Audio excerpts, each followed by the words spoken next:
कसरत से दुरूद पढ़ना। रसूलुल्लाह सल्लल्लाहु अलैहि वसल्लम ने फरमाया, जुमा के दिन और जुमे की रात को कसरत से मुझ पर दुरूद पढ़ा करो।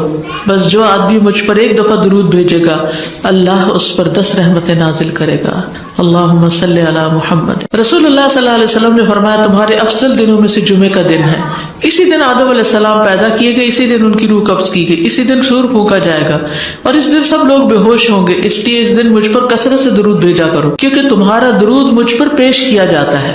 कहते हैं, लोगों ने पूछा, या रसूल अल्लाह, हमारा दुरूद आप पर किस तरह पेश किया जाएगा जबकि आपका जिस्म बोसीदा हो चुका होगा?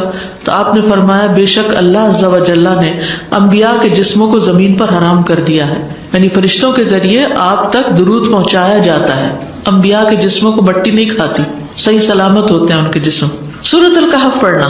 नबी सल्लल्लाहु अलैहि वसल्लम ने फरमाया, जो शख्स जुमा के दिन सूरत अल कहफ पढ़ता है तो उसके लिए दूसरे जुमे तक नूर रोशन रहता है।